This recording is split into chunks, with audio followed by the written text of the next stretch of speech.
Hello everyone, welcome back to Pommy and Oz. I hope we're doing well. We're out of lockdown. Hey! So if you are new around here, please drop a like, please drop a subscribe. It does absolutely mean the world to me. We are killing subs. But let's give a special shout out to all the Pommy and Ozers out there. We've got Byron Issa, Timmy P, Alexander Larder, Pete Hayward, Lana Owens, Greg Whitaker, Azza James, Rory Foster, Saint, and Big Andrew Scott joining. Thank you to you. We will tee up a members-only stream sometime next week. So I look forward to hanging around with you. It is my birthday tomorrow. So this weekend, I'm going to have a bit of a chilled weekend, enjoy lockdown. And one thing I'll be doing this weekend will be watching a bit of the round ball. So let's get into it. Last week then, it took our total to correct scores to 8 out of 80. We've got 29 out of 80 goal scorers correct and 44 out of 80 winners. We're just over halfway. It's been tough. There's been a few shocks. So we're hoping for a big week this week, and there's some great ripping games to go on. And we start in the morning with Arsenal versus Aston Villa. It's a tough one, this, because Villa, they probably are in need of a win. They're playing some tough football. Arsenal really aren't too crash hot offensively, but I think they've got enough here. I think Arsenal will get the win. I think they'll win 1-0, and I've got big Aubameyang. I think he'll score here. I think Arsenal have got way too much quality. They should be able to do it. The thing I've got with Arteta at the moment is they look real compact in defence, but it's just that they don't seem to have that final third quality. But when you look at their side, they've got Saka, they've got Rowe, they've got fella in the picture there as well. That they've got the talent, and then you've got Odegaard and players like that. They've got the talent, but it's just not quite coming together. And I do think they'll snake the 1-0 and we'll get that 1-0 to the Arsenal chant back. But I do think they'll win this one. At 10:30, we've got Chelsea versus Norwich. Now, this is a really interesting fixture, I think. Chelsea are really impressing me this year. They have been absolutely on fire, it has to be said. They look really solid. They're so good defensively. They're so good going forward as well. They're a really impressive unit. A team that I think are probably underrated and kind of gone under the radar somewhat. I've got here that they'll win this one. I think Mateo Kovacic will score the goal here. I've got a feeling that he'll pop up with one. No Lukaku, obviously, but I still think they've got way too much. You've got Havertz there.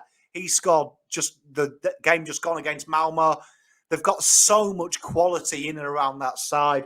Mason Mount, players like that of that ilk. And I think that they've got way too much even with that. I do think Tino Werner as well will probably enjoy being more the centre man as opposed to the second fiddle to Lukaku. I think they've got way too much for Norwich. And I think Norwich, they're better than the results have suggested, but I think it's one too many for them. Then 1 a.m. Sunday, we've got Liverpool and we've got Crystal Palace. They take on the mighty Newcastle. You know, the money-rich side. A lot of money now at Newcastle, and they've got a new coach. Well, they've got an interim coach, haven't they? So it's going to be an interesting one, this. It's tough when you look at this game. It really is.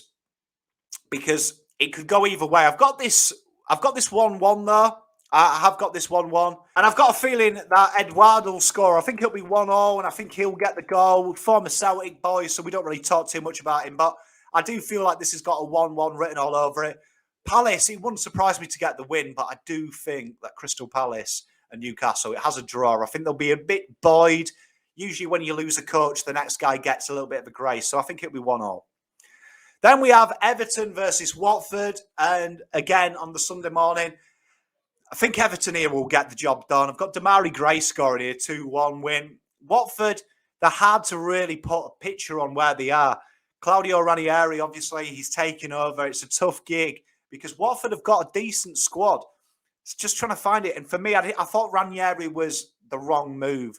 Someone in the comments the other day said that the same coaches seem to get recycled. I love the Tinker Man, but I think you judge what Leicester did. It's a flash in the pan. I think Everton should have too much here. I've got this one 2-1. Then we've got Leeds United Sunday. They entertain Wolves. And I've got Wolves here winning this one. Wolves do really impress me. Every time I watch them, they look like they've got something about them. I do think that Rafinha will score, though, on his return back to Leeds.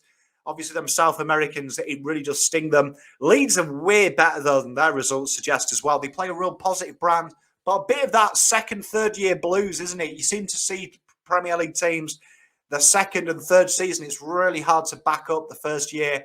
People are kind of aware of how that Bielsa ball works. They are better, though, for me than the results suggest. It's just not quite coming together. They've been littered with injuries as well. But I do think the Wolves will win this one 2-1. Then we've got Southampton versus Burnley. Tough one, this one to pick, but I do think Southampton will have too much. I've got Adam Armstrong scoring here.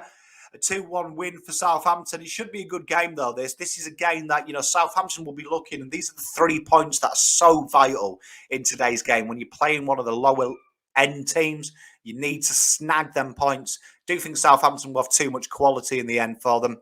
Then, 3:30 on the Sunday, we've got Brighton Hove Albion. They entertain high flyers Man City. Tough game here because you've really got that defensive prowess of Brighton versus the attacking and creativity of City. Now, City are a real tough team to watch, I think, at times, because when they come against organised defences, it seems to take them ages to break them down. I do think they will do eventually, but I wouldn't be surprised Brighton to hit the straps quite early and catch them out, and then City adjust. I do think big Kevin De Bruyne, though, will score here in a 3-1 win, and they'll move on with the 3 points. It's too tough, I think, for Brighton. Then Monday, we've got Leicester City. They go all the way down to Brentford. The Bees are flying out there. They're really buzzing at the moment, pardon the pun. They've really been impressive, and they play such a good style of football. Leicester, on the other hand, they've got a great win against United the other week. They do really impress me, Leicester. Every time I play them, Rodgers is such a good coach. He really is tactically astute. But what's more important is their team, always historically as well, really does battle to the final whistle. Jamie Vardy will score here in a 2-0 victory. Leicester will take the 3 points.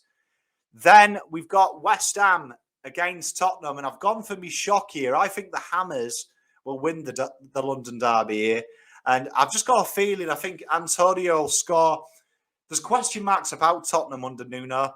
And I like him. I do like Nuno, but I just feel that it's not quite there for them. I really do. And I think West Ham under Moyes, they're gritty, they're determined, they don't give much away. You've got to beat them. You've got to go and beat them.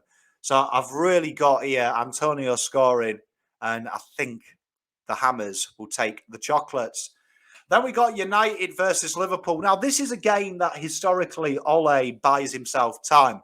We know that I'm on the Ole out train. I don't think it's good enough. I think even the win against Atlanta says it all. It's, again, individual brilliance. And when you're coming against a team like Liverpool, and I hate to say it, they're playing well, they play together, solid outfit, tough to beat. I can't see how United can beat them. I really can't. And it's the first time I felt like this in a long time, because usually I get pumped for these games, and it's an exciting game. It's one of the games of the year, but I just don't trust. I don't trust they've got enough. And going in with individual brilliance against Liverpool is a recipe for disaster. I think Liverpool, unfortunately, win this one 3-1. I think Bobby Firmino will continue his scoring ways, and he'll have a field day. But, I mean, you've got Mo Salah, and whichever flank he oscillates, he usually oscillates on the right, which means his matchup is Luke Shaw. I can't see how Shawry can protect him, and Maguire and Lindelof taking on them too. It's a recipe for disaster. Would I be surprised if Ole pulls a rabbit out of the hat? No, I wouldn't, but I'm going in with low expectations on this one. Then my predictions then. Let me know in the comments what you've got. I'll see you next week. Have a fabulous weekend. Pom out.